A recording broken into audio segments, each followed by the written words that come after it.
Good morning, everyone. Thank you for taking the time out to join us this morning.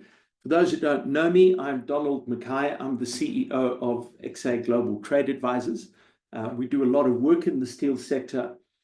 And I started putting together the idea for this webinar after we came across a parliamentary question in December. And the parliamentary question had been posed to Minister Parks Tau by the EFF, and the EFF had asked some questions about what the minister was doing for the steel sector. And one of the things he commented on is he said he's going to look at a review of 4 chapters of that cover steel products. And one of the things that was going to happen with those 4 chapters is he was going to look at the tariff levels in those chapters.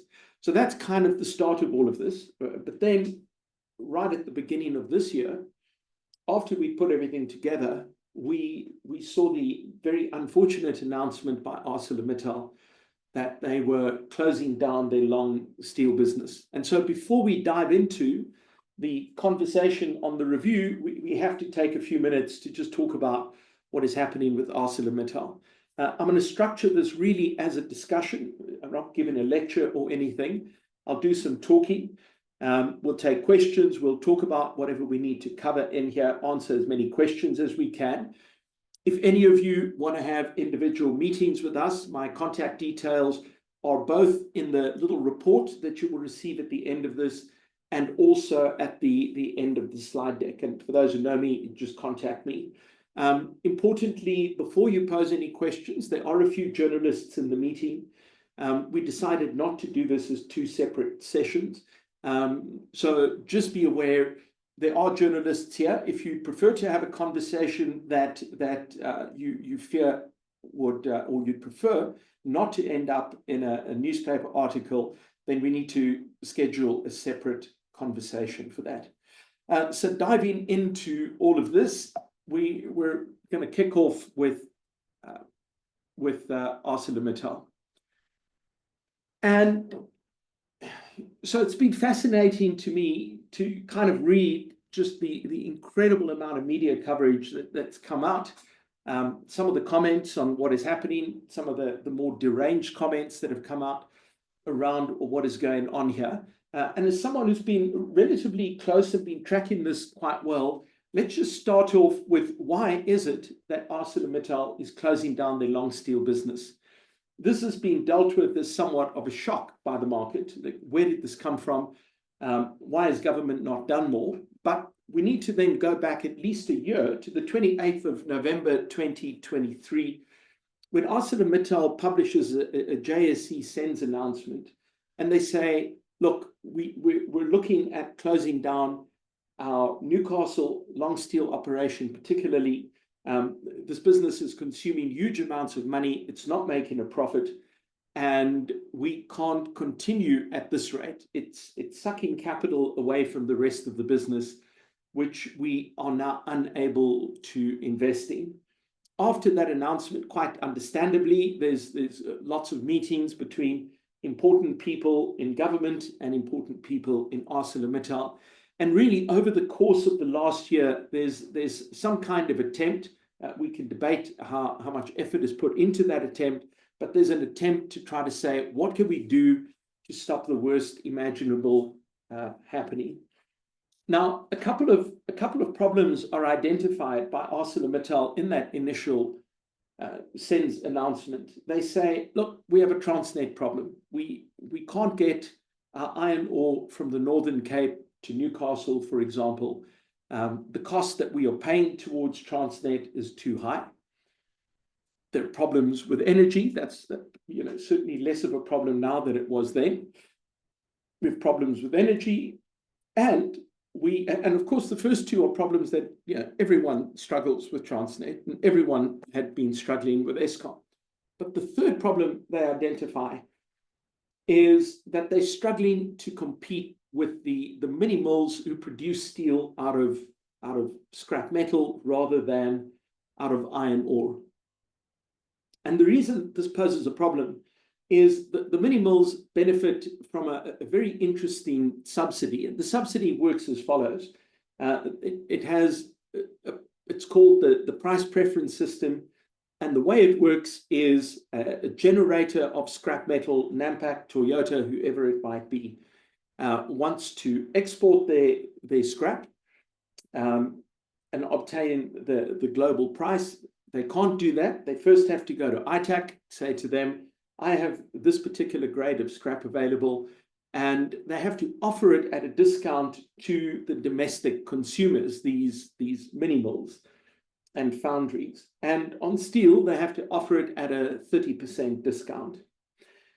And so when you tally up the value of that 30%, and there are times when, because of market conditions, they even get a bigger discount, but just at its most conservative level, that's a value transfer of about 8.5 billion rand. And the effect of that is that the mini mills now sell their long steel product, which is predominantly what they produce, at or cheaper than China. And the problem then gets exacerbated. So there's cheap finance, there's export duties. And when you put all of this together, ArcelorMittal is not being subsidized. Yes, they do get other forms of support, which we'll talk about, but they're not receiving a subsidy. And so they're unable to compete. The talk continuously is that this is really a China problem. And it sort of is a China problem. China is the world's biggest producer of steel. They are overproducing. There's a glut of steel in the market. And so Chinese steel is extremely cheap. But that's a problem that could be addressed. And in fact, it has been addressed. It's been addressed by a very large anti-dumping duty imposed at the end of last year, my apologies, on structural steel. And structural steel is the subset of long steel. So it's a significant portion, but it's not all of it.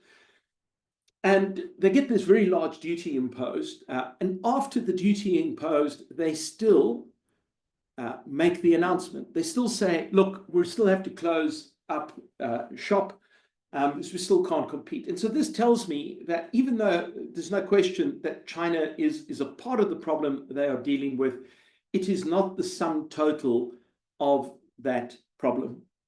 And if your problem is domestic, in other words, the subsidy programs are artificially lowering the price of this product, then of course you're going to struggle. But unlike imports, you can't approach ITAC and say, please impose an anti-dumping duty against the mini mills or a countervailing anti-subsidy duty.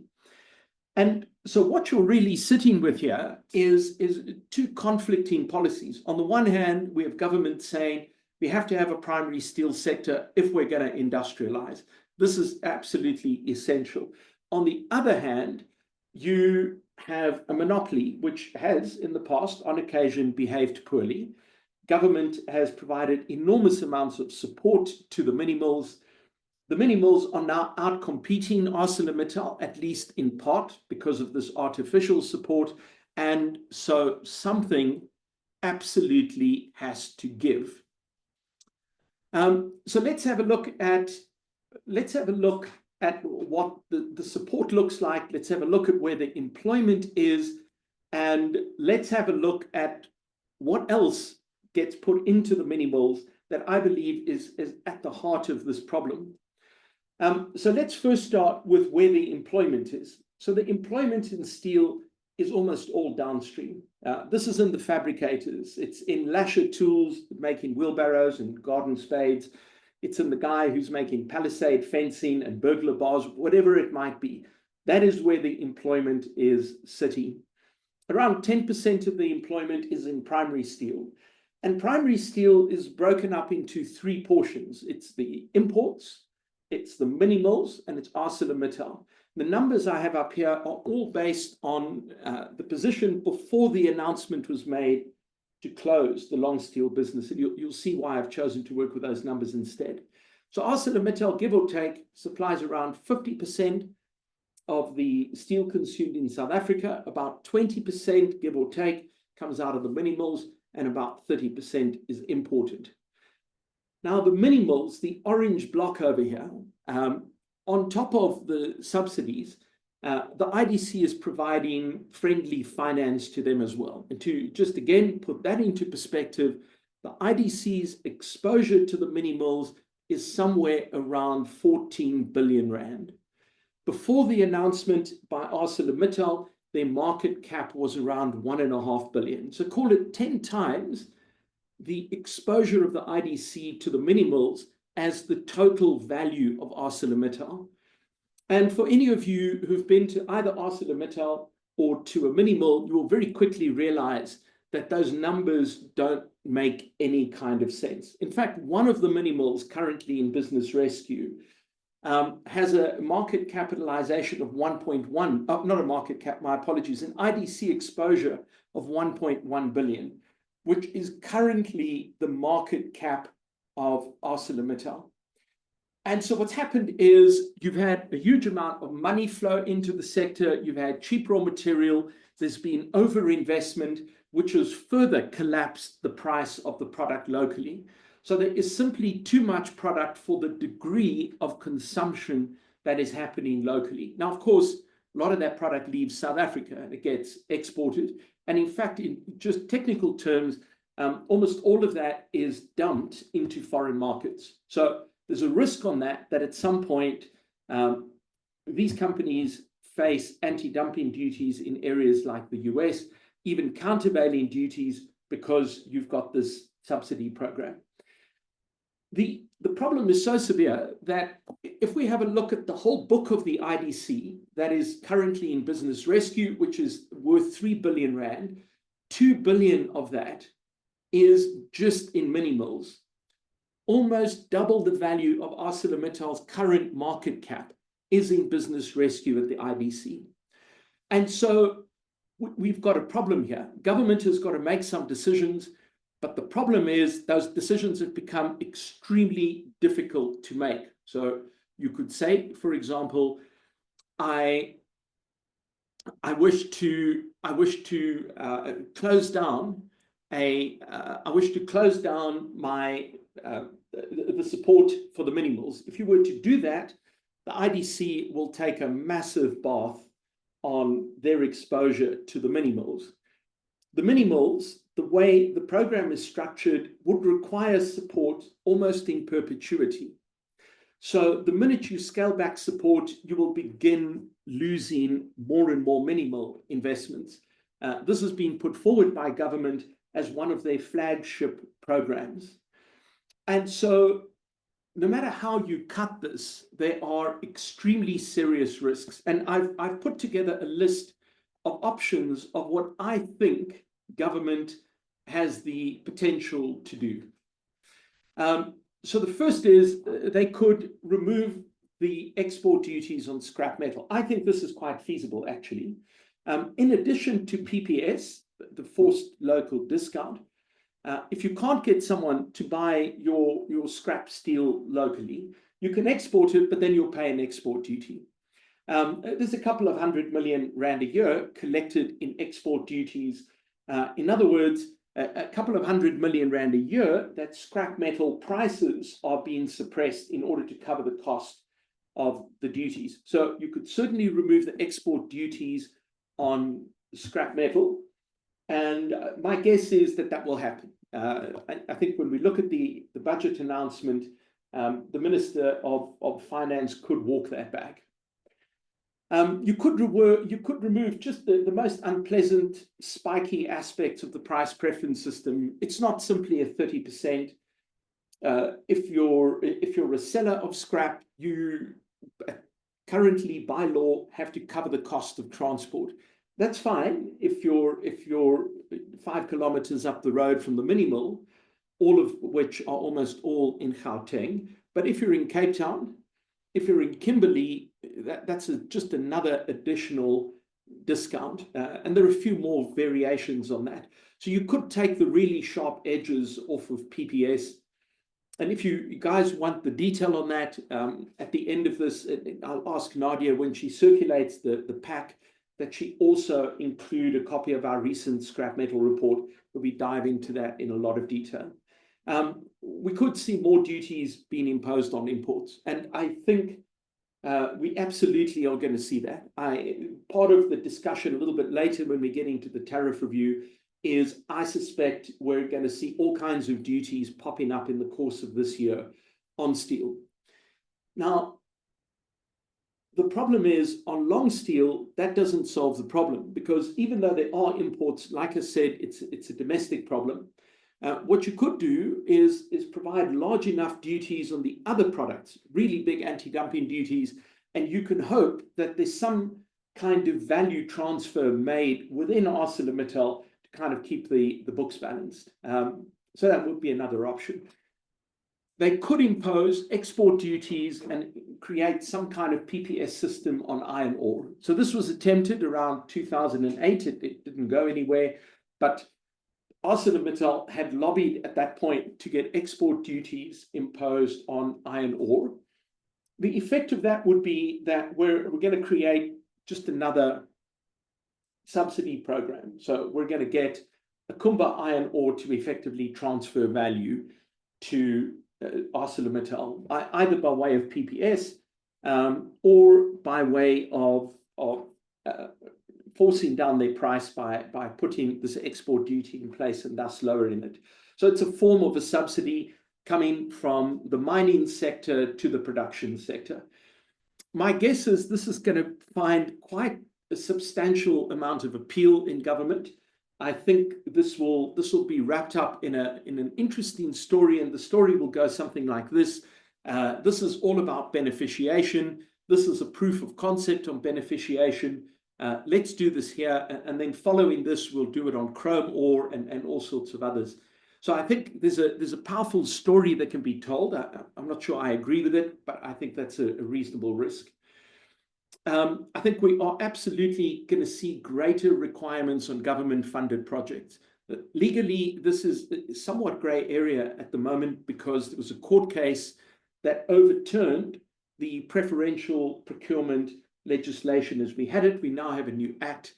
We don't yet have the regulations for that act, so it can't be implemented. But my guess is those regulations will be fast-tracked, and there'll be greater and greater requirements on any project that receives government funding, which means if it's coming out of the IDC or any of the other agencies, they will insist on domestic consumption, domestic steel, which would, of course, help ArcelorMittal, but would also help the mini mills, who would then have a nice captive market.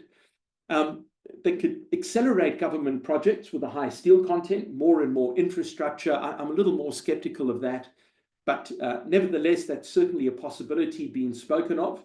A proposal has been put forward to force all imports of primary steel to only be made through ArcelorMittal, set a cap on what they can sell at. So there's an upper limit on how much they can mark up. But that says that you can then get some kind of equilibrium. You could say, well, they do all the imports and they normalize the price. That, of course, means the very large rent also gets parked there. But I don't think it's likely, but it's out there and it's been discussed. There could just simply be subsidies to ArcelorMittal. Governments like nothing more than spending money. I think that's a possibility, probably by way of friendly finance out of the IDC. Maybe that loan doesn't ever get repaid again, but some or other money goes in. So it could be in the form of the PPS, but it could be a little bit more direct. Maybe just an equity position that increases. And at the extreme, some sort of re-scoring of ArcelorMittal where they become a state-owned enterprise again. Of these, the ones with the little star next to the one are the ones I think are the most likely, and my guess is that we're going to see probably some combination of everything that we've highlighted here. I don't see government actually accelerating the projects. They've been talking about that for years. It hasn't happened. I think there are all kinds of legal problems enforcing imports of primary steel to be made by UMSA, but anyway, so I don't think those are likely, and I don't think it's feasible to create a steel state-owned enterprise, but I certainly wouldn't write it off. So there's a lot that's already happened in the last year on steel. And so let's just take a minute to run through some of the cases that are currently open and are being looked at. So right in injury time on the 27th of December, a new safeguard investigation was initiated by ITAC into galvanized steel coil. That has just been recently withdrawn again because they said there was an error in the Gazette, and now we're waiting for the new Gazette to be published, but I expect that to happen fairly soon. I think it's a good thing it was withdrawn. If you want the protection, they have to fix up the problems in the Gazette. Otherwise, the case will just be challenged legally right at the end. We are awaiting a final position on the hot rolled steel safeguard. There's already a provisional duty that's been imposed. That is due to become final. My guess is that will happen soon. With all of the panic that has happened around ArcelorMittal, there's quite a serious risk or opportunity, depending which side of this you're on, that duty gets higher. So Kobus Verster, the CEO of ArcelorMittal, says, look, we need a 25% duty on hot rolled steel. They currently have a 10%, or on all steel, sorry. They currently have a 10% duty. My guess is we're going to see a final safeguard duty somewhere around 15%. But it is a safeguard, which means it has to phase down over 3 years. So we will have to see. There were 2 new anti-dumping investigations on steel initiated last year, one of them on hot rolled steel. That's an enormous case. We haven't yet heard what is going to happen there, but ITAC is moving extremely fast. So my guess is we can look at provisional anti-dumping duties on that quickly. And then structural steel, which I had mentioned earlier, already saw provisional duties imposed. Like I'd also said, I don't think that's going to be terribly effective. So we then say, well, what do? We have a closure here. What can the downstream industry do? And my partner, Peter, came up with an idea, which I think is definitely worth consideration. ArcelorMittal are saying they're going to close down production at the end of January. I assume for another month or 2, they will still be providing steel, and then that will stop. But people will have to begin placing orders. We propose here that ITAC creates, as soon as feasible, a set of temporary rebates that cover all long steel products. It's subject to the usual permit requirements because, of course, there is a domestic industry for long steel in the likes of Score Metal, Cape Gate, etc. So we're not suggesting get rid of the duties, but a also not insubstantial part of ArcelorMittal's line is not produced by the mini mills or insufficiently. So there will still be a shortfall. And we propose temporary rebates as an emergency measure, and afterwards something more substantial can be looked at. If any of you are interested in a deeper discussion on that, we need to schedule a separate meeting. But that's our current proposal, to at least get to a position where you're not faced with large duties. Of course, the other side of this is on the structural steel. Yes, there is still production at the moment. I think right now it would be very difficult to simply get those duties removed, the provisional anti-dumping duties.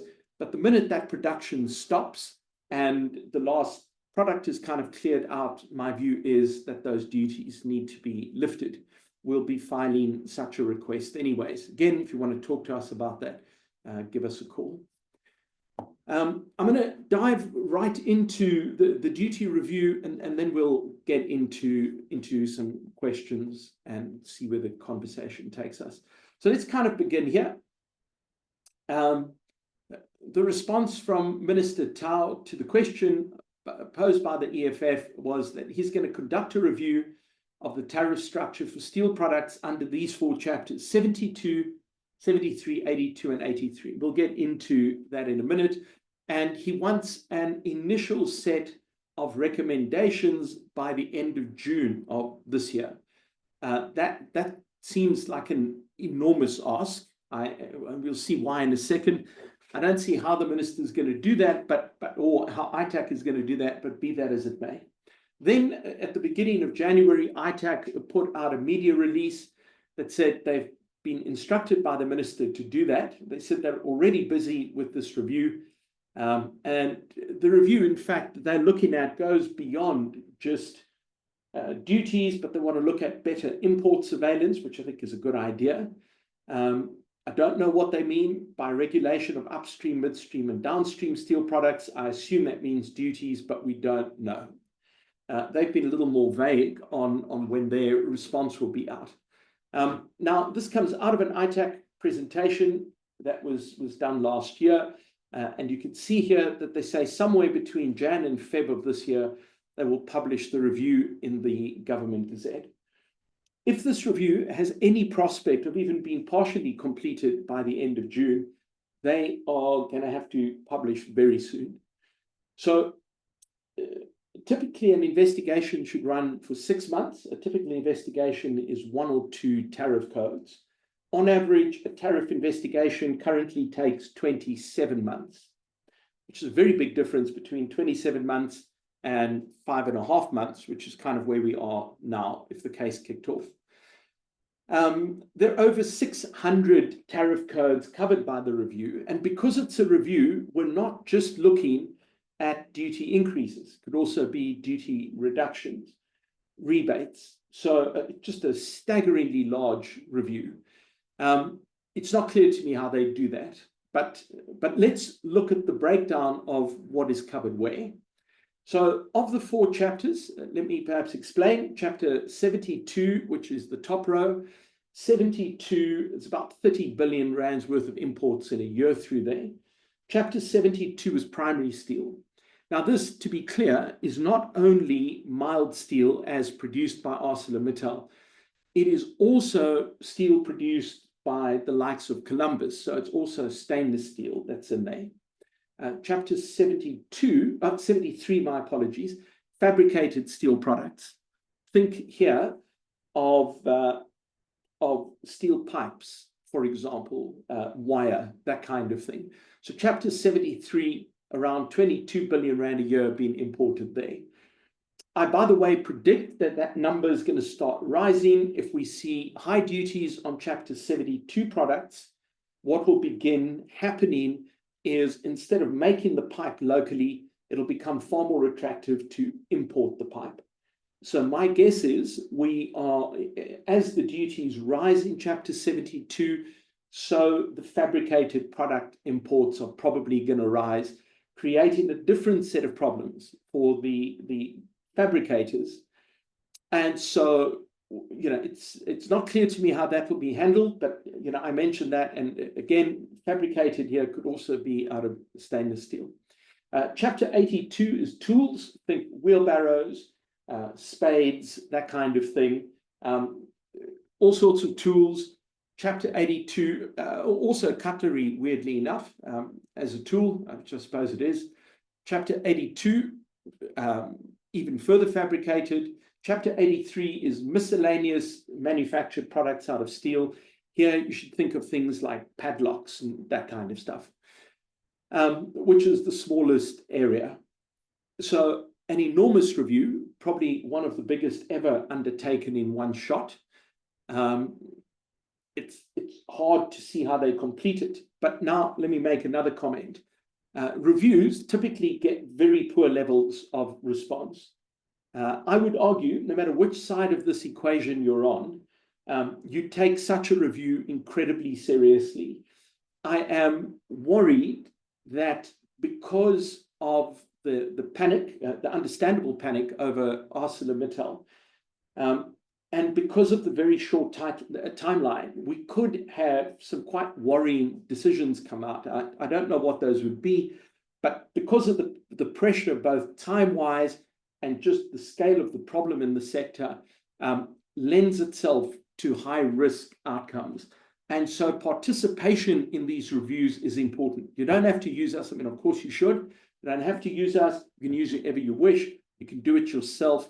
But I would caution everyone to not be lax about this and hope someone else does your work for you.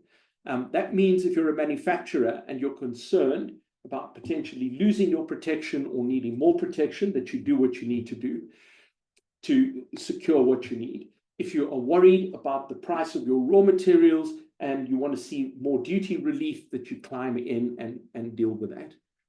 So again, anyone who's interested, we can have a conversation, but please don't treat this as an exercise where you can do nothing and kind of hope for the best. Oh, my apologies. I skipped a slide by accident. So let's have a look at where the imports are happening. The report has considerably more detail in fact, in the report, we go chapter by chapter. There are tables in there where you could see where the opportunities are for duties to go up, to go down, what the value of those are. We're not going to put all of that in here. But there are a couple of structural problems with these duties on these 4 chapters that are a problem. So trade policy theory says if you are going to protect, you want to protect as close to the consumer as possible. You don't want to put your protection upstream, because everyone who consumes that upstream product becomes a little less competitive because the price of that product rises. And we then see the shift. So we end up importing the pipe instead of the steel. Almost all of the protection is on intermediate consumption. So you could think of that as raw materials, hot rolled steel, long steel, etc. Very little, the smallest slice of it is on final finished product. So that's problematic.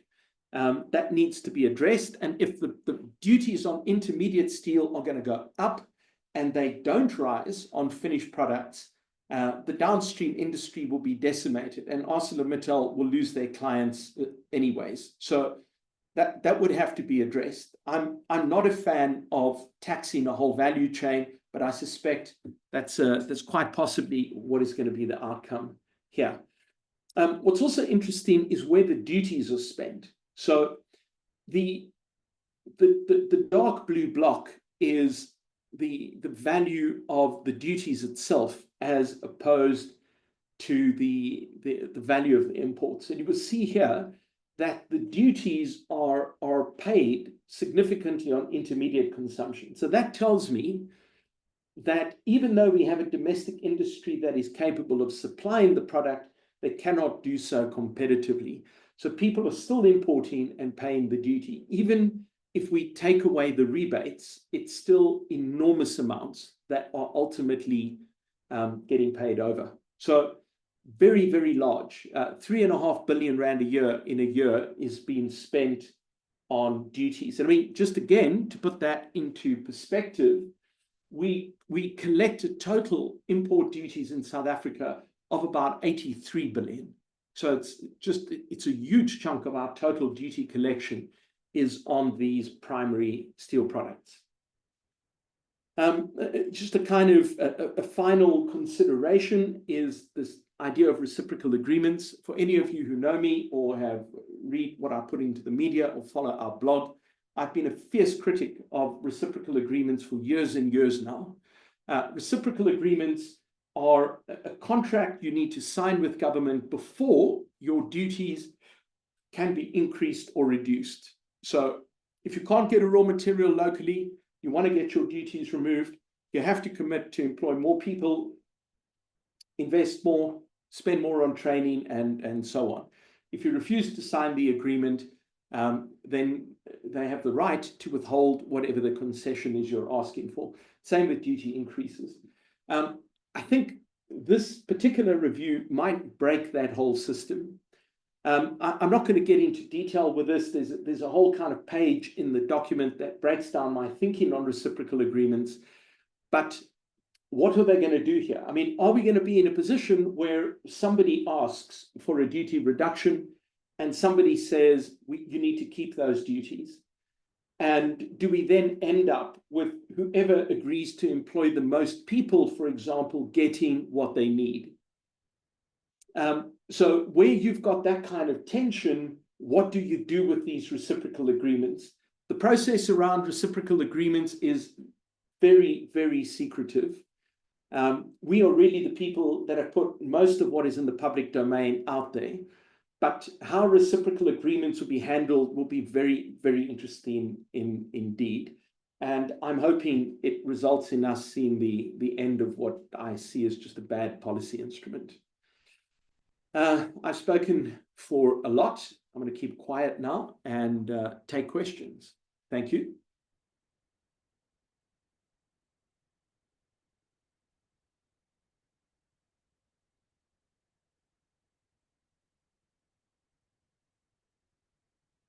Hello, Nadia. Yes. Okay. I allow them to speak. Someone just posted that they couldn't hear anything. I've just seen it now, so that's a problem. Could you hear me fine? Yes, Yeah. yes, we could. Johan de Villiers, you're up. Thank you, guys.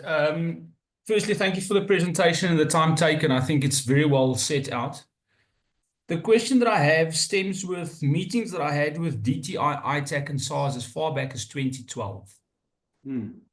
Where we sat with the situation, and it's still the situation currently, that if we look at products that we manufacture, China sells that same product sometimes at a material cost plus 10%. So we simply cannot compete. The worrying thing is that we will end up getting small orders, but all the big projects are then being supplied by China. And ITAC back in 2012 simply said to me, close your business and start importing. The DTI at an international trade convention in Germany said to me, tell your people to work harder. And SARS simply said there's nothing that they can do. And our product is made from wire, typically for this specific product, any thickness from 5 mil to 7 mil out of mild steel hard drawn material, stock standard metal stuff. Do we set up a meeting with you then, Donald, to come and discuss this separately? Or, Yes. Or what would your view be on this? Because quite frankly, we've even gone so far as to send a letter to SARS where we propose that we would sell this product to government. Government can then get lots of small SME business up and running where they've got people installing this product. And, you know, we haven't even touched 1% of Gauteng, let alone 1% of the country. But we're meeting with a, no, I wouldn't say a closed door, but let's just say maybe an ill-informed door. Yes. So could I mail you then and set up a meeting? Would that be the best way to handle this? Yes. So absolutely. Johan, could I just ask you, which company are you from? The company is called Wire Products Poultry. Okay. And we've been running since 1987. So a startup. Well done. Well done. The fact that you're still manufacturing in South Africa after that long is impressive in itself. Okay, Johan, very happy to chat with you. Yeah, get hold of me. We'll schedule some time. But let me maybe give a more generic comment on this as well. So to be fair to government, I think there's been a fairly dramatic shift in view.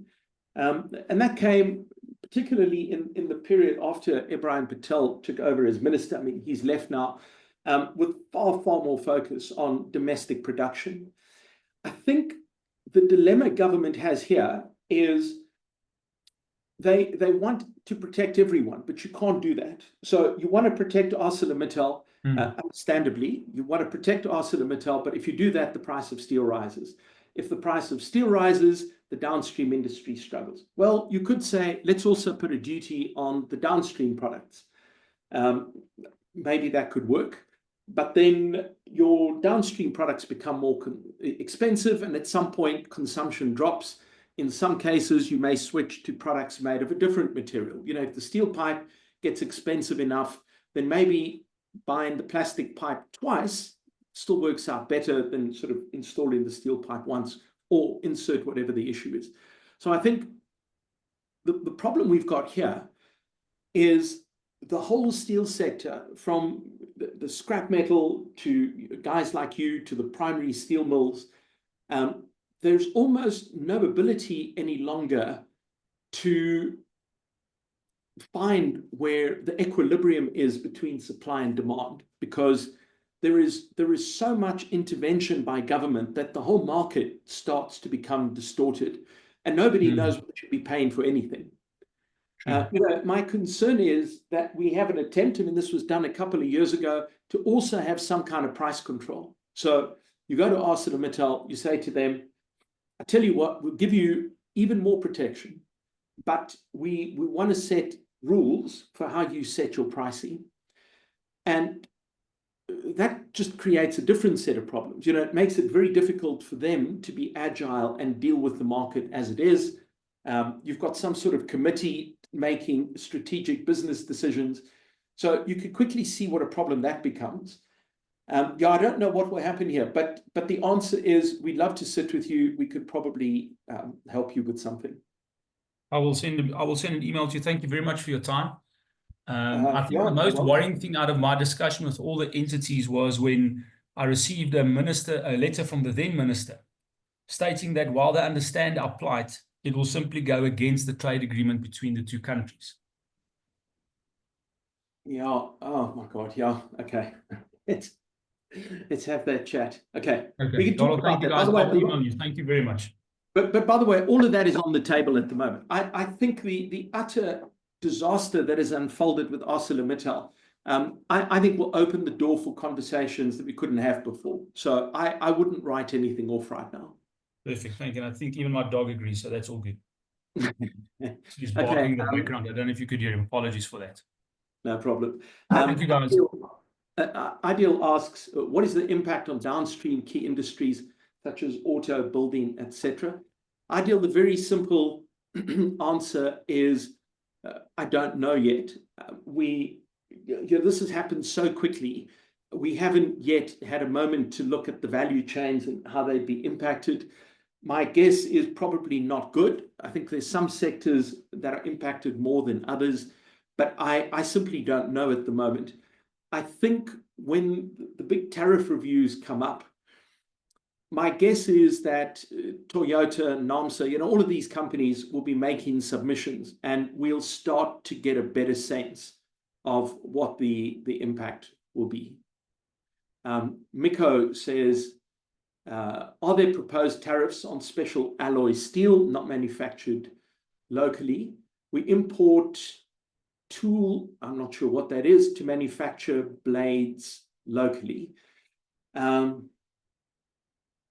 So Miko, at the moment, there are no proposed tariffs on special alloy steel that I'm aware of, and I'll check with my colleague Arista in a second. But I don't believe there is anything like that. But when the review comes up, that is the moment when speaking up is important. So can't answer you right now on that. Angela, whose microphone is not working, can you confirm when ITAC withdrew the Alu Zinc investigation and where this was published? Angela, they withdrew it in the first week in January. They never published the withdrawal. They actually sent me an email saying that they had withdrawn it. We have not yet seen the Gazette published, but I do have an email confirming that. And I apologize, Angela. I don't know how I just forgot about it. I should have put out a blog post to notify all of our clients. But yeah, that's what happened. Anonymous, I'm not sure if this is Minister Parks Tau. Nevertheless, Anonymous says, is there any possibility that DTIC can convince UMSA to close? Well, I think UMSA is closing because they really just want to shut their business. The problem is they don't appear to have a business model that works right now. So I would think in order for UMSA to not close, government would have to come to the party. So in some cases, it's policy changes. Those are politically expensive, but relatively easy to do. I'm not sure what government does on the Transnet problem, for example. So I think something fairly substantial would have to be put on the table for UMSA to not close. Sashin, is this only affecting steel or other sectors affected like copper and aluminium? It is only steel at the moment, at least, but it is both mild steel and stainless steel.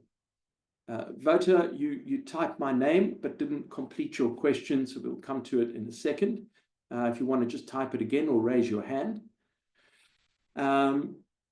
Sutami says, on the option of nationalizing AMSA, is AMSA open to that? And where does government stand on that? Has there been engagements with the parties? So I don't know if there's been engagement. I honestly don't know where AMSA stands on it. I would guess, though, that if the offer being made is attractive enough, they probably would sell it to government. The bigger question is, if AMSA can't make it work, it's not clear to me, while this will be the one state-owned enterprise that we just knock the lights out with. To me, my view is if AMSA can't make it work, government definitely won't be able to make it work. I think it'll be a terrible option, but it's certainly one that I would think needs consideration at least. Wolf, what will be the impact on importing high alloy steels such as high-speed steel? I don't know. My guess is if it's not made locally, you should be fine. But I wouldn't make that assumption just without some reservation. There definitely remain some risks still. So again, let's wait to see when the Gazette comes out, and then we'll talk at that point. Maybe just before I go on answering the questions, I'd suggest all of you, literally without exception, please go and visit our website and sign up to our blog. Whenever anything happens, there's a blog post that goes out. It's free of charge. It is the one way you can be guaranteed of not missing anything. So please go and sign up to the blog. And there's no obligation on you for anything else, but at least you won't miss anything. And we'll be writing about this over the next few weeks anyways. What are the timelines for duty to be lifted once production has stopped with AMSA on long products? And are there a set of guidelines and rules for permit requirements besides that AMSA and mini mills cannot produce? Okay, so let's start with the first one. At present, there are two sets of duties we're dealing with. The anti-dumping duty, ITAC can revoke the provisional duty at any time they wish. So yes, it's been imposed at present for 6 months, but if they want to, they can simply withdraw that without any notice. So that would be very easy. The 10% duty is a little bit more difficult. This is the reason Peter had suggested that instead of them trying to do a whole set of investigations, that they just immediately impose the rebates for people to access. But if they do it in the normal way, which I would guess would mean part of this review, then if we are to believe ITAC and the minister by the end of June, according to them, if they follow the average, then we're looking at 2 years and a bit. So that's all I can really say. I mean, I don't know what will happen in reality. There are no guidelines and rules for the permit at the moment. My guess would be it would follow something very similar to the other steel permits, which would just say if you can't get it locally, either because of volume constraints or the particular grade that you need is not available, you'll get a permit. So my guess is it would follow something similar, assuming ITAC actually agree and do such a thing. Dean asks, do you think the most likely updated duties for chapters 72 and 73 will happen this year? The minister wants his recommendations by the end of June. My guess is yes, it should be, but I can't say that for sure. Yeah. So I don't know. Carlo addresses an email to Johan, wanting Johan to get in contact with him. Carlo, rather than sharing that here, Johan can't read your message. Arista or Nadia, please make a note to connect Carlo to Johan. Thank you, no problem. Michael, can a safeguard duty higher than the 13% proposed initially be imposed without a new essential facts letter? So the answer to that is no. So the safeguard duty, I'm not involved with that case terribly closely, unfortunately. Let me perhaps, Michael, I'm going to just ask Peter if he can come in and answer that. Peter, do you perhaps know, can you answer Michael's question? Can a safeguard higher than the 13% be imposed without a new essential facts? Can you hear me? Yes. No.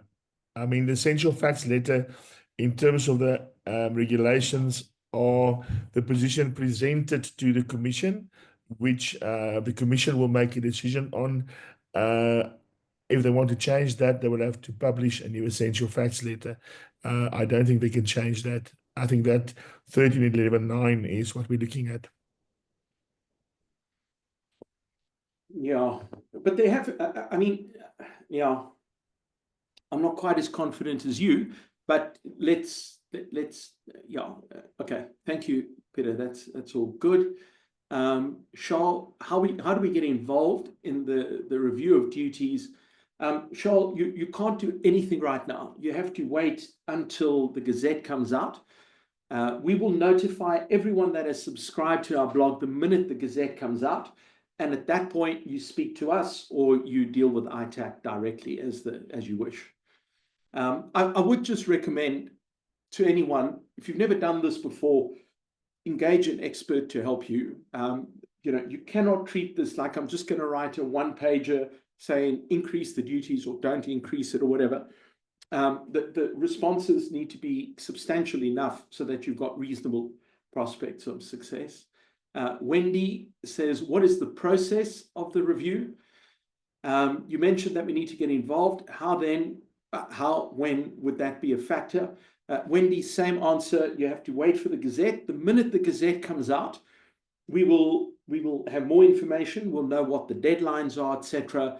And we, in fact, Arista, let's make a note and agree that as soon as the Gazette comes out, we will schedule another one of these sessions, and we will invite the group that is here and a few others to attend.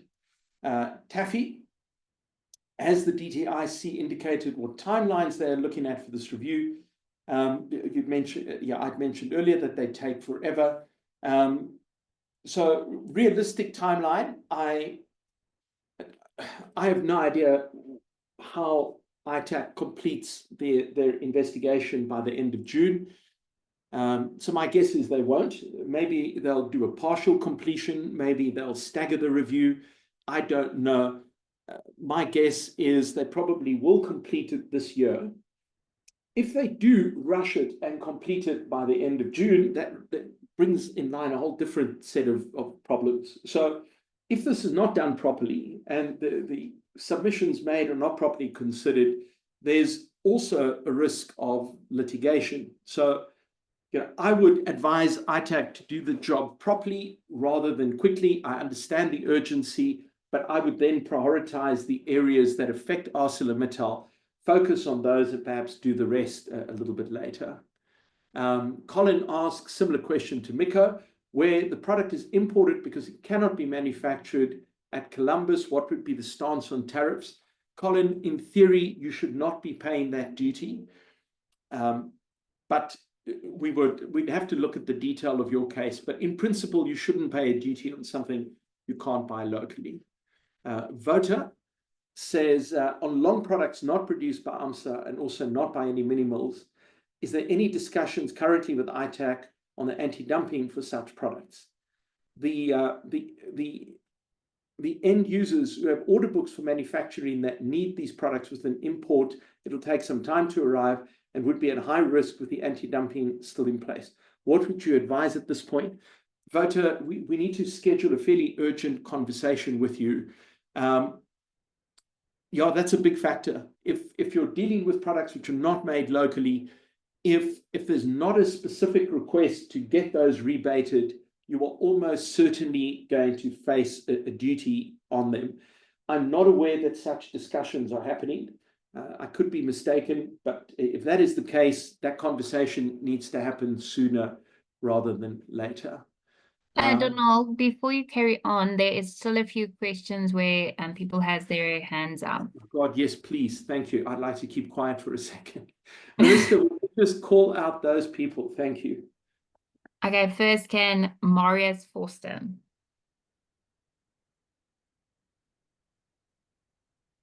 And Marius, just unmute yourself, please.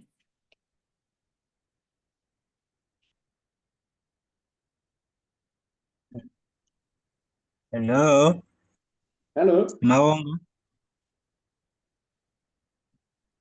Can you hear me? Mawonga, Yes. you can go. Yes, it's Mawonga Madola.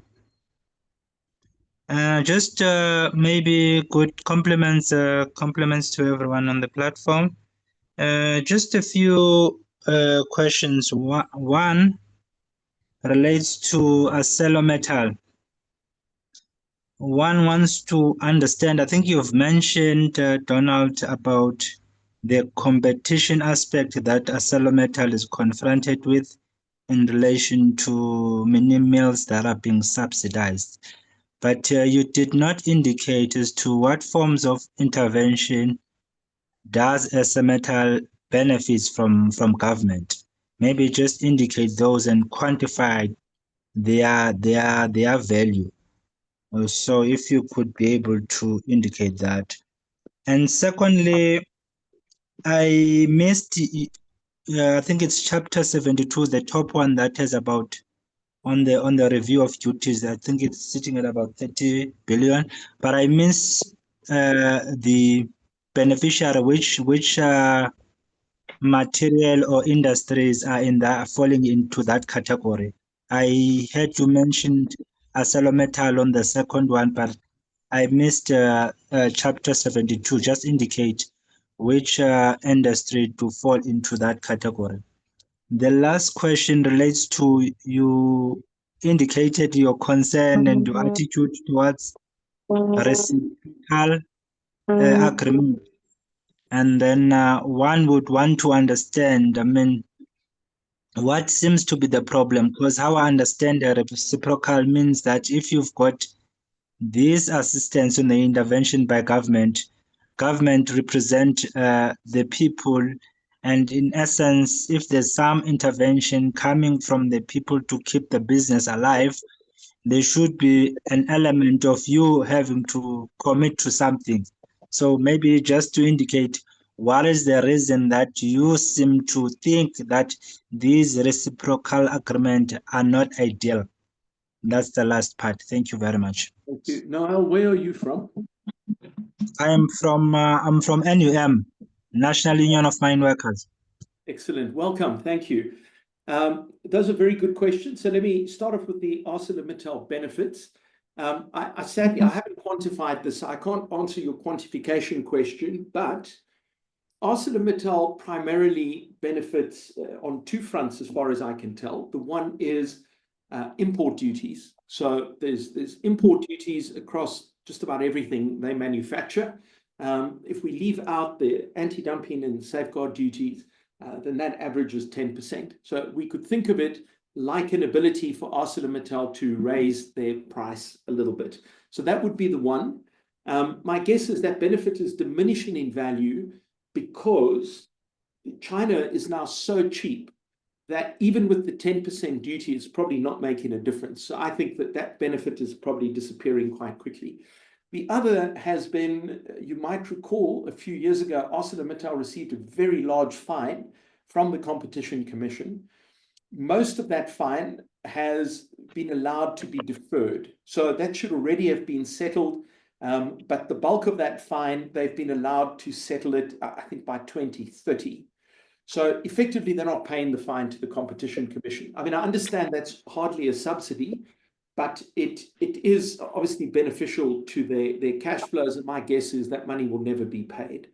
So it's money not paid out rather than money coming in. Let me talk about the Chapter 72 industries. So really, there are two important ones. The one is ArcelorMittal, so the primary mild steel. The other one is Columbus, producing primary stainless steel. So those are the two sectors that are in 72 that account for most of it. And then to the reciprocal agreements, I'm not averse if we're dealing with a bailout, for example, like we almost certainly are going to deal with ArcelorMittal, that you get something in return. ArcelorMittal, however, is incredibly unusual. What about the company who, for example, can't buy a product locally and wants to get the duty removed? It's not clear to me why that company should make a similar commitment, but that is exactly what we're doing. So there, all we're doing is we're saying, let's take this manufacturer, allow them to be a bit more competitive. Why should we penalize someone with a tax when they can't buy it locally? And so the effect of this has been that the companies that can do this are bigger companies because they can afford to make the commitments. The smaller companies find it harder. And so all we end up doing is benefiting large businesses, in my view, at the cost of smaller. If you want a more detailed, I've got a far more nuanced view on this. When you get the report, there's a whole detailed write-up on reciprocal agreements in there. I guess the biggest part of this is the minute you do something like this, we take principle out of the equation, and you take a policy, and your policy can now get traded. So you can say, like in my earlier example, I don't want the duty to be removed. You do want it removed. Are we now in a position with whoever can offer the most gets the outcome? I've been told by the chief commissioner at ITAC that my statement on that is libel, and I could be sued for that. But my view on that still stands. It's not clear to me how that process doesn't become corrupted. So that is, I guess, primarily my concern. Not that if you bail someone out, you should not get something in return. So maybe I'm not clear enough on that, but thank you. That's a very good question. Arista. Okay, Marius, you can go.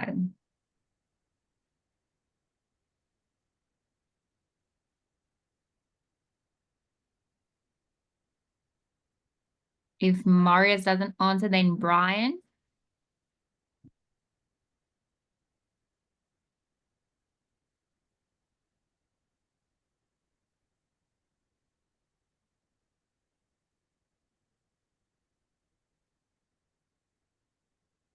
Okay, now Donald, once they are back online, as they are unmuted, we can then just go on with the Q&A questions. Okay. So I'm going to, some of the questions are repetitive. Arista, can you hear me? Brian, yes, we can. No, this is Neil speaking. Can I Niels. go on? Yes, you can. Thank you. Niels van Niekerk from the International Steel Fabricators. Just one comment on the what we expect after the closure of AMSA. As the convener of the 18 formal associations using steel in South Africa, including auto construction, etc., we still stand with our estimates of the damage that will result in the end costing 100,000 plus jobs, and that is due to, despite any duties and changes in duties, that we believe that the trend all over the world, when the primary steel production goes, the value added soon follows the imports of value added. So that's where the real damage comes, not in protecting then the primary steel market. But that aside, just a comment, Donald, on your list, what can government do? I see you say removing the export sales duty. Yes, we also in principle supported that initially, but what we have learned since is that due to the oligopoly that developed due to the PPS, that amazingly the recyclers associations are all now for the export tax rather than the PPS. The reason is that the export tax was set to equal the effect of the PPS, and although it taxes things that should not be taxed, the recyclers advise us that due to the PPS is not only a price issue, it also puts all the negotiating power in the hands of the buyer. So the actual transactions happen at a far lower price than the 30% that you mentioned. And that is the reason for the scrap recyclers telling us in the industry why they're paying us so much less than what we would expect. And we, in the beginning, were doubtful, but the fact that the buyers so strongly reacted for keeping the export duty is proof to us that there is definitely something to what recyclers are saying, that all the power sits with the buyers. Else, because in theory, why would they be against this? Because they already said, no, we don't want that steel, and therefore it can be exported. So I think you must just put that list in and just begin to, I'm fully convinced that looking at it, that the industry and the scrap recyclers will rather support whatever that duty is, the export scrap duty, and drop away the PPS. That is exactly what was proposed by the minister. And that's the way he convinced the Treasury to introduce it. And then, strangely enough, and we don't understand how that can happen, he did not drop the PPS. Because the PPS must, to ITAC, be a horrible thing to administrate. I'm sure they don't want to do it in any case. So yes, I think have a look at that, add that to your list, rather go with the unwanted PPS, but it will be a far lesser evil seen by both industry and the scrap recyclers than the current PPS. Thank you.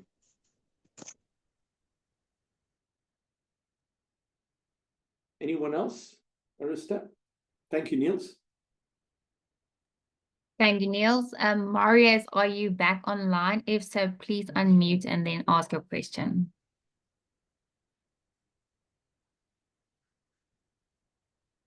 I see you have unmute, but we can't hear anything. Can you hear me now? Ah, perfect. Yes, we can. You can ask your Hi. question. Thanks, Donald. Yeah, thank you. I don't want to kick Mittal while they're down, but I just hope that part of the investigation is that obviously they look at the key performance indicators for the local steel manufacturing business and make sure they align with international KPI, so we're not subsidizing or paying for inefficiencies in the local mills. And my second comment is just we are a manufacturing business in Cape Town, and a few years ago, we bought some plates from Mittal. Unfortunately, due to quality issues and other issues, we couldn't get all the plate, and we had to buy imported plate from overseas. And then we had the same situation again. We had meetings with Mittal and to express our concern on the previous round, and they assured us that won't happen again. And out of the 140 plates I was supposed to get 2 years ago, I still have not received everything to date. So my comment is that I really do feel for AMSA. I used to work at the business, but I also feel there's maybe some internal work that needs to be done.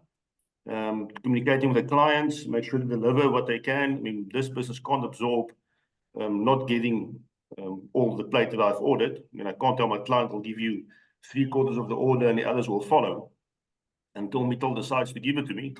So I think there's work to be done at Mittal to make sure that they service their clients properly and to give the local market trust in placing orders. I think there is work for many of us, but as I say, I simply cannot, I will not, simply cannot trust them to deliver. So I will probably import the plate when it comes our way again. That's my comment. Thank you. Well, thank you, Marius. I mean, there are quite a few ArcelorMittal people in this meeting, so I'm sure they've taken notice. Again, if you need to have a chat with us, you have our details, we can talk. You mentioned you're in Cape Town. My partner, Peter, will be in Cape Town soon. I'll ask him to get in touch with you. Maybe he can have a cup of coffee with you while he's down. Some of the questions are repetitions. I'm not going to go through every one. But an important question has been posed from MEMSA. Tab Biseng has said, what can be done to rescue the steel industry at large? Well, there's a part of me that is very worried that we might very well be seeing the end of the primary steel industry, certainly on mild steel. I hope that isn't the case, but I am concerned that the basics, which have nothing to do with imports, but the basics, infrastructure, that sort of thing, is simply not going to be addressed in time to sort the problem out? And if that is the question, I mean, or if that is the answer, that's a horrible outcome. So I am quite concerned. I don't have an answer for the steel industry at large, but I fear that if government approaches this like a game of whack-a-mole, where there's an immediate problem now, so there's a panic response, rather than fixing the fundamentals, then the industry, it's very hard for me to see how it thrives. We've also put ourselves as a country in a very difficult position. We have a monopoly. We have no other companies that are invested in primary steel production from iron ore, which raises the risk of a failure, almost to catastrophic levels. And well, why don't we have the others? There was the Chinese company that was going to set up in Limpopo. We created a whole SEZ for them, and then they never came along. What I think it was Hebei Steel. What is happening that people don't want to make those investments here? And then maybe added to that, does anyone want to manufacture steel in a new factory anywhere outside of China if you're going to be head-to-head with China? So, I don't know. I'm quite concerned, though, that this might be the beginning of the end for that sector. My apologies to anyone at ArcelorMittal. I certainly hope that doesn't happen. Lots of questions on the products. The answer is to Sholin, yes, it will affect finished products as well, not just upstream intermediate steel products. So watch for the Gazette when it comes out, subscribe to our blog, and the exact scope will be covered. Ideal asks, I think, an incredibly important question on what is the impact on exports after Trump comes into power and imposes high tariffs on imported steel and related products. Well, there's already a high import duty on steel of 25% in the US. I've no doubt Trump will raise that even further. The steel lobby is very powerful in the US. Our export markets on primary steel have largely disappeared anyways. So, if you can't compete with China in South Africa behind duties, how are we going to compete with China in another market? A little bit different with fabricated products, but, really what we should be doing is be building very competitive fabricators who can export. But of course, that becomes a challenge. If they can't source the input steel at a competitive price, then any product which is not highly engineered, where steel is a very big part of the cost, is going to find themselves struggling. So, sure, I don't know. Again, if you're interested, I've written extensively on Trump. If you go to our website, you can read my more detailed comments. So product scope, lots of questions. Hassan asks, will the government consider reducing their support to the mini mills at the expense of supporting AMSA? Well, I don't honestly know, Hassan. They've created a complete nightmare here. The problem is you've got this enormous exposure by the IDC. They're the only bank in South Africa who has the regulator who can set the rules for them and not have to worry about that. So the IDC's book is very unlikely to have grown as big as it is if the support was not there. So this is what is called policy lending. You're not lending into this market because it makes commercial sense. You're lending as a developmental finance institution because there's a policy objective government's trying to achieve. Any move back on that means that the scale of those write-offs are going to increase, and it's already 2/3 of their potential write-offs. So I don't know. I don't know, but I think it's essential that that begins to get phased back. Yeah. Okay, someone asks the current duty on mild steel tubing. I apologize offhand, I'm not 100% sure. I think it is 15%, but that is a wild guess. If you drop me an email afterwards, we can quickly respond to you. Craig says, do you not think that AMSA, due to lack of investments from their side, has resulted in their cost of goods exceeding imported products. Yeah, probably, but I think, we shouldn't forget something. AMSA was put under a lot of pressure to take over the Highveld steel operation, which is predominantly the structural steel, the railway business. I can't say this with certainty, but my guess is that they didn't take that over with any enthusiasm.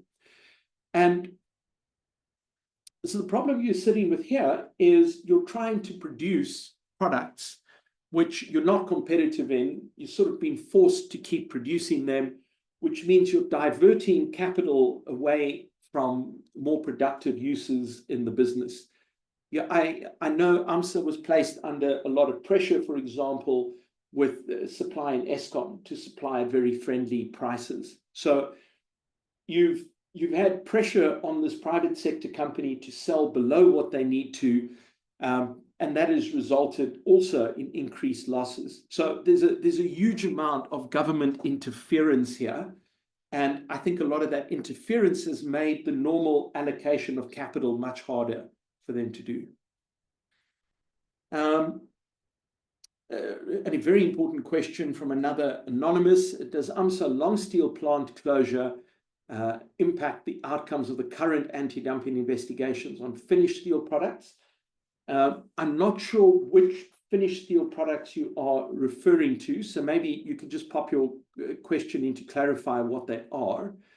But on structural steel, if ArcelorMittal does indeed close shortly and they stop production, my view is that would be grounds for the anti-dumping case to be immediately terminated by ITAC, and that should be the end of it. The mini mills would disagree with that, but the mini mills are not applicants. My view is there would be no grounds for that case to continue the minute ArcelorMittal's production stops. Elbarica asks, AMSA highlights high factory underutilization, which also impacts the downstream cost of transmission towers. If demand were to be generated with better certainty over time from the transmission development plan, for example, would this help lower the raw steel cost due to higher factory utilization, or would this have a small impact on price? I simply can't answer that. I don't work for ArcelorMittal. I'm not privy to their data.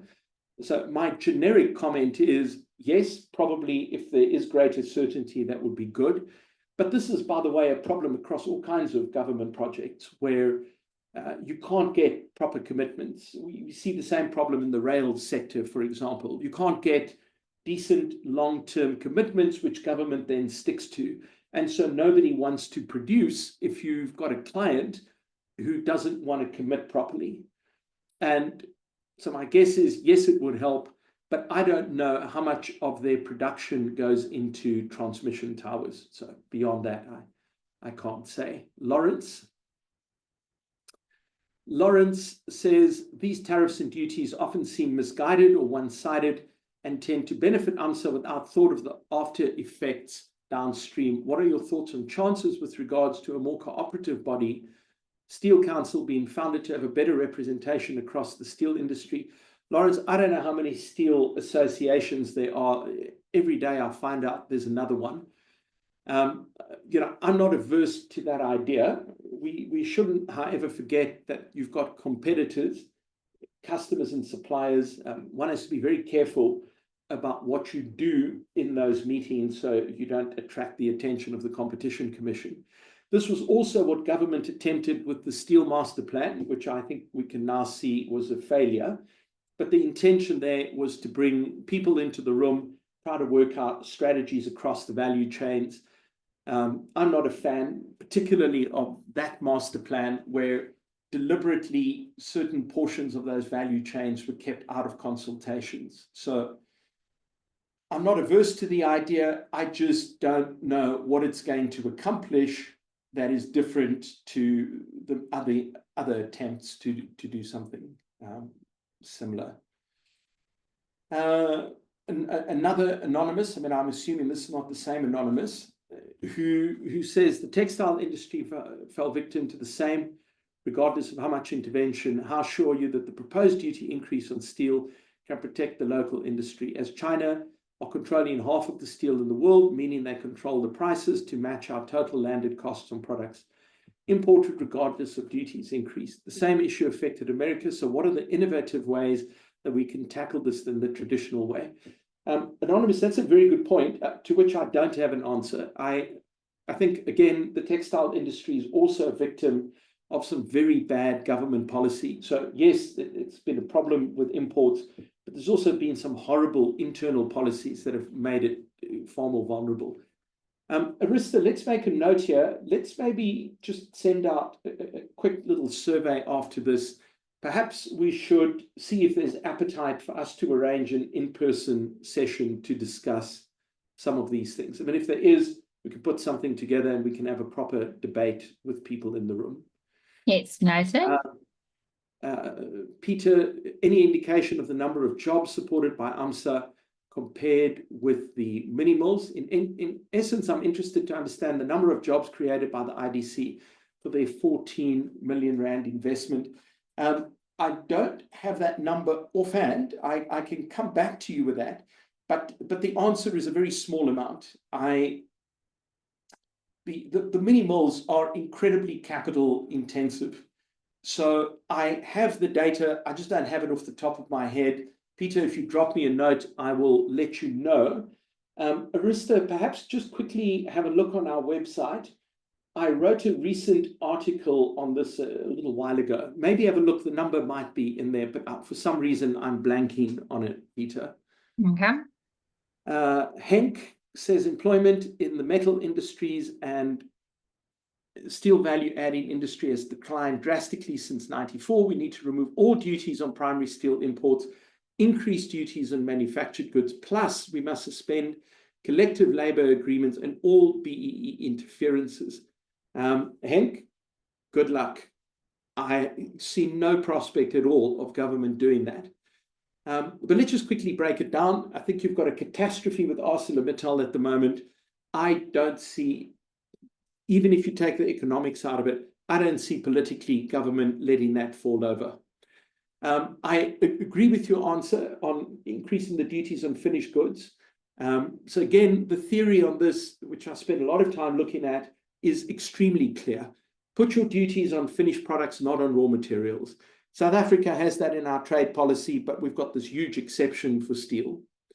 And the collective labor agreement, BEE, etc. I mean, this is very far outside of my wheelhouse, but this is no. I mean, this is like asking government to commit suicide politically. I can't see them walking that back. And in fact, it would appear as if BEE rules are being tightened up and becoming more onerous, not less. So don't see that happening, but nice idea. Maybe. I'm not sure. I'm sure some people would disagree with me on that. All right. Nokwaka says, oh, and I just know I pronounced that name wrong, so my deep apologies. We need a solution for South Africa. We cannot leave any part of the value chain exposed. We need the primary sector as much as we need downstream beneficiation. Closure of primary steel producers is proved to negatively impact downstream manufacturing. We cannot fully depend on importing. There needs to be a consideration of how removing some of the import duties will impact the mini mills as well. Swift, proactive strategies and decisions are needed before more companies are negatively impacted. So there's a lot in there, and I'd want to unpack that. So I think it's very important comments made. The problem with any kind of trade policy or economic policy is there's always a trade-off. Part of the reason I think we have so many problems in South Africa is government is unwilling to make the trade-off, which means the market makes it for them. So we want to have mini mills, we want to have primary step, we want to have ArcelorMittal, and we want all of them to do well, but that is not possible. So they are in competition with each other, and government is backing the one over the other. It's very obvious who will win. We are supporting the monopoly. That is what it is. We're supporting the monopoly. Monopolies come with a predefined set of problems all over the world. Our monopolies in South Africa are no different. Well, that creates problems. So we there's a trade-off that has to be made. I think, to be horribly honest, something has to give. Either government is just going to keep supporting everyone that you can think of, which means the taxpayers are ultimately going to be paying ArcelorMittal, they're going to be paying the mini mills, everyone is going to get funding, and that money has to come from somewhere, which means other things are going to start being neglected. No matter how you look at this, a trade-off has to be made. I think government is going to have to address that. I don't want to see any company fail, but I don't think you can create an artificial industry which is overinvested and expect some write-offs to not happen. As to the downstream industry, this is where the employment is, but I think we must take careful cognizance of what Neil said, that you don't have the same scale of downstream industry that we have now if you take ArcelorMittal away. I don't know how big that impact will be. I don't know how much of it can be replaced with imports, but certainly it is not going to be 100% of what it is now. On the other hand, which Niels didn't mention, and again, I'm not advocating for the failure of ArcelorMittal, but if the duties were removed, you will probably have a larger downstream industry. So it does become complicated. I'm not sure anyone in government is doing that economic study at the moment. Kim says, do you think all pending and new applications relating to the schedules in question will be put on hold until the review is complete? Kim, no, absolutely not. The anti-dumping cases have a time that they expire after 18 months, so they have to be completed within a certain time frame. No, I think that will happen simultaneously. I think no reason to think any of it would be held over. Johan, I'm not going to answer your question. I mentioned that already, so we'll come back to it. Ibrahim, how attractive is the market for another company to operate as a competitor to AMSA? I assume you mean not another mini mill, of which they're coming out of our ears now. No, it's unattractive. I have no idea why anyone would want to set up in South Africa to produce steel. You know, what are you going to do? If ArcelorMittal can't get iron ore to their mill, it's not clear to me how anyone else is going to solve that problem. So I don't think we're an attractive investment for that at all. I mean, government, if we go down the conspiracy theory route, I mean, government could set up a state-owned enterprise to produce steel if they wanted to, but you know, short of that just being yet another subsidy program, it's not clear how that ever makes money. So the answer is no, I don't see it, which I guess is part of the reason why the urgency, if you believe that ArcelorMittal is important, why it's important for them then not to fail.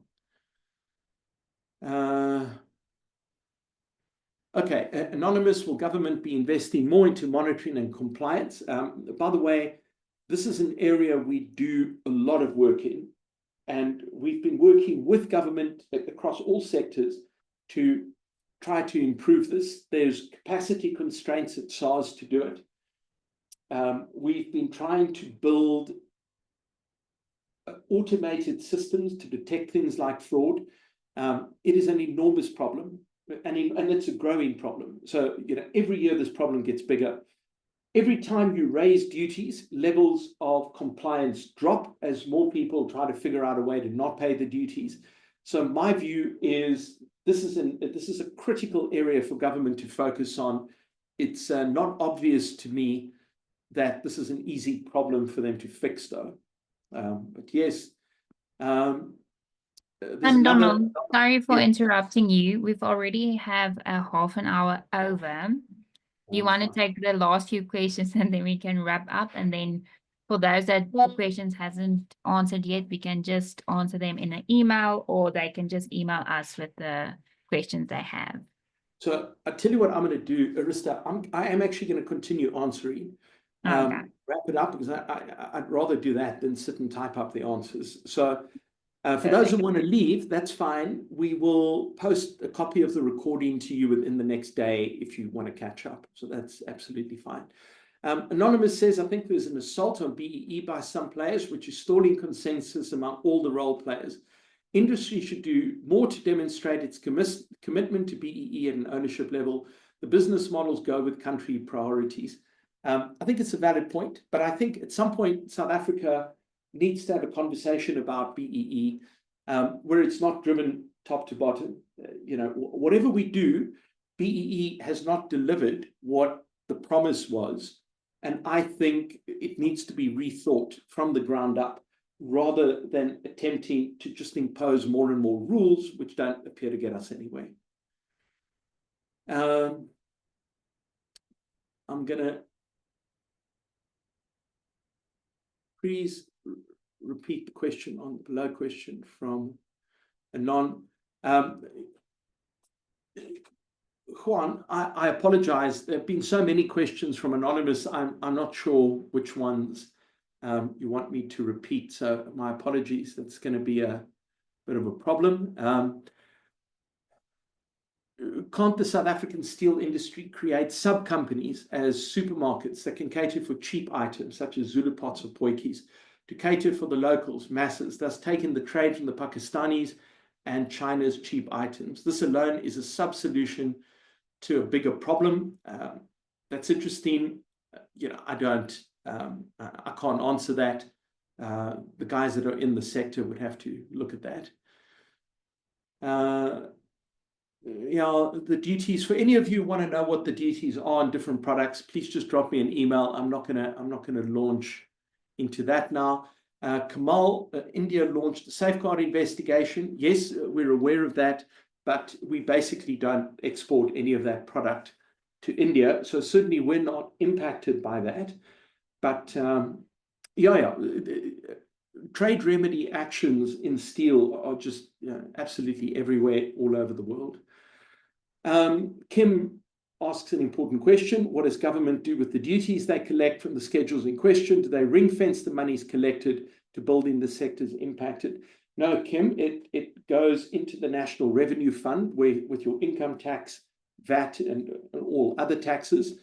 And that money is then allocated by Treasury in their budget to whatever government prioritizes. So South Africa has no ability for tax money to be ring-fenced.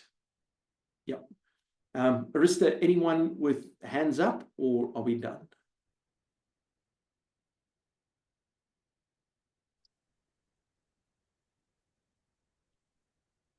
All right. Hi, Donald, can you hear me? It's Herzog speaking, Clouds and Steel.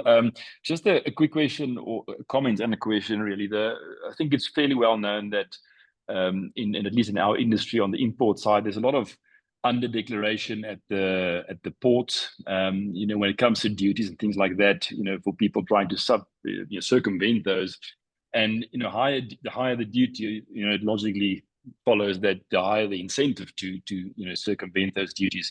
So with all these duties being proposed, or tariffs or safeguards, are there any action or thought given to how to actually police these things to make them actually be sensible or be have the effect that they are supposed to have? Well, so the answer is they're trying. I think it's an overwhelming problem. I mean, yes, it's a problem in steel, but it's a problem in chicken, it's a problem in clothing. The list goes on and on. Almost any sector you can now think about has some version of this problem. So, I'd say the first comment is they're trying to address it, but I think they're overwhelmed. I think there's a role for industries to play to help them. I mean, we have some ideas, for example, on how to catch the transactions before they even enter the system. But, it's difficult. And we tend to work one client at a time. We've never dealt with it at an industry level. But there may be merit in sitting down with the steel industry and saying, let's go to government with a solution that they can actually work with. They have all of these committees, SARS have different sectoral committees, people sit there. But I think at the end of the day, the sectors that are being gutted have got to take the bull by the horns here. I don't see government fixing it on their own. despite their best efforts. And I mean, they're certainly not lacking effort right now. Yeah. Ty, well, let's maybe just take I mean, the BEE issue. There is lots of fronting. You know, this is not my area of expertise, but I think it's a problem. I mean, that's fraud. Government needs to deal with it as they need to deal with it. Ty, you mentioned BEE again, comment related to the point about BEE. Yes, private industry needs to respond positively to BEE, but there is a clear lack of funding available to facilitate BEE ownership transactions at market-related values, both from private sector and public sector financiers. To my point, 14 billion spent by the IDC on mini mills could have funded BEE participation in downstream steel businesses. Yeah, I think that's hard to argue with, Ty. Very good point. Do we have anyone else? Otherwise, I'm going to close off. Guys, you have our details. Get in touch. Subscribe to our blog. If you have questions, feel free to give a call, and we'll have a chat or drop us an email. Have a wonderful day, everyone. Cheers.